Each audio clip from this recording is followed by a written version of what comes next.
بسم اللہ الرحمن الرحیم۔ یزید بن حوشب رضی اللہ تعالی عنہ اپنے والد سے روایت کرتے ہیں کہ میں نے رسول اللہ صلی اللہ علیہ وسلم کو یہ فرماتے سنا، جریح راہب اگر فقیہ ہوتا تو اسے یہ ضرور معلوم ہوتا کہ ماں کے بلانے پر لبیک کہنا اللہ تعالیٰ کی عبادت سے افضل تھا۔ نیز کہتے ہیں کہ میں نے کسی شخص سے جریح راہب کا قصہ سنا ہے کہ وہ بنی اسرائیل کا راہب تھا، اپنے گرجا میں اللہ تعالیٰ کی عبادت میں لگا رہتا۔ ایک دن نماز میں تھا تو اس کی والدہ آئی اور یا جری کہہ کر اسے آواز دی۔ یہ نماز میں تھا، جواب نہ دیا تو وہ ناراض ہو کر کہنے لگی، اللہ کرے تجھے زانی عورتوں سے پالا پڑے۔ اسی آبادی میں ایک عورت رہتی تھی، وہ کسی ضرورت کے لیے باہر نکلی، ایک چرواہے نے اسے پکڑ لیا اور جریح راہب کی گرجا کے قریب ہی کہیں اس سے بدکاری کر لی۔ عورت کو حمل ٹھہر گیا۔ بستی والوں کے ہاں زنا کا معاملہ بڑا سنگین سمجھا جاتا تھا۔ اس عورت کا قصہ بھی چلتے چلتے عام ہی ہو گیا، حتیٰ کہ اس نے بچہ جنا تو بادشاہ کو یہ خبر پہنچی کہ فلاں عورت نے زنا کا بچہ جنم دیا ہے۔ اس نے عورت کو بلا کر پوچھا کہ کس کا بچہ ہے؟ وہ کہنے لگی، جریح راہب کا، اس نے میرے ساتھ زنا کیا تھا۔ بادشاہ نے راہب کی طرف سپاہی بھیجے۔ وہ نماز میں تھا، سپاہیوں نے آواز دی مگر اس نے کچھ جواب نہ دیا۔ بالآخر وہ کدالے لے آئے اور اس کا گرجا مسمار کر دیا اور خود اس کے گلے میں رسی ڈال کر بادشاہ کے پاس لے گئے۔ بادشاہ کہنے لگا، تو عابد بن کر لوگوں کی عزتیں لوٹتا ہے اور حرام کاری میں مشغول رہتا ہے۔ راہب حیران ہو کر بولا، میں نے کیا کیا ہے؟ بادشاہ نے کہا، تو نے فلاں عورت کے ساتھ زنا کیا ہے۔ راہب نے کہا، بالکل غلط ہے، میں نے نہیں کیا۔ لوگوں نے اس کا سچ نہ مانا، اس نے قسم کھائی مگر لوگوں نے پھر بھی اس کا اعتبار نہ کیا۔ یہ کہنے لگا، مجھے اپنی والدہ کے پاس لے چلو۔ وہ اس کی والدہ کے پاس لے آئے۔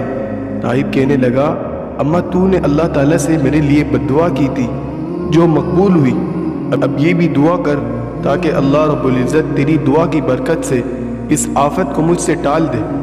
ماں نے دعا مانگتے ہوئے کہا، اے اللہ، اگر واقعی جریح کو میری دعا کی وجہ سے یہ گرفت ہوئی ہے تو اسے نجات عطا کر دے۔ اس کے بعد جریح بادشاہ کے پاس واپس آ کر کہنے لگا، وہ عورت کہاں ہے اور بچہ کہاں ہے؟ لوگ عورت اور بچے کو لے کر آئے۔ اب بھی عورت نے لوگوں کے پوچھنے پر یہی کہا کہ یہ جریح ہی کا کام ہے۔ جریح نے بچے کے سر پہ ہاتھ رکھتے ہوئے کہا، اس ذات برحق کی قسم جس نے تجھے پیدا کیا، یہ بتا کہ تیرا باپ کون ہے؟ بچے نے اللہ کے حکم سے بول کر بتایا کہ میرا باپ فلاں چرواہا ہے۔ یہ سن کر عورت نے بھی اس حقیقت کا اعتراف کر لیا کہ واقعی راہب سچا ہے اور میں جھوٹی ہوں اور میرے ساتھ یہ کام چرواہے نے ہی کیا ہے۔ ایک روایت میں ہے کہ یہ بچہ ابھی پیٹ ہی میں تھا۔ راہب نے عورت سے پوچھا کہ تیرے ساتھ یہ قصہ کہاں پیش آیا تھا؟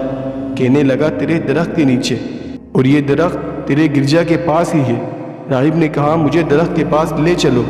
یہاں آ کر اس نے درخت سے مخاطب ہو کر کہا، اے درخت، میں تجھے اس ذات کا واسطہ دے کر پوچھتا ہوں کہ اس عورت کے ساتھ کس شخص نے زنا کیا؟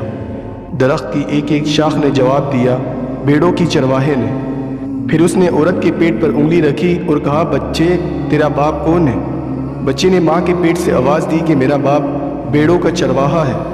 یہ ماجرا دیکھ کر بادشاہ نے جریح راہب سے معذرت چاہی اور کہنے لگا، اجازت ہو تو میں تیرا گرجا سونے کا بنا دوں۔ راہب نے انکار کیا تو کہنے لگا، چاندی کا بنا دیتا ہوں۔ جریح نے کہا، بس مٹی کا بنا دیا جائے جیسا کہ پہلے بنا ہوا تھا۔ چنانچہ مٹی کا بنا دیا گیا۔ مہاجر بن مجاہد رحمۃ اللہ علیہ کہتے ہیں کہ صرف 4 بچوں نے شیرخوارگی کے زمانے میں کلام کیا۔ حضرت عیسیٰ علیہ السلام، خندق والا بچہ، جریح راہب کا قصہ والا اور حضرت یوسف علیہ السلام کے لیے گواہی دینے والا بچہ، جس کا ذکر قرآن میں موجود ہے۔ اللہ رب العزت ہمیں اپنے والدین کی خدمت کرنے اور ان کے احترام کرنے اور ان کی فرمانبرداری کرنے کی توفیق عطا فرمائے، آمین۔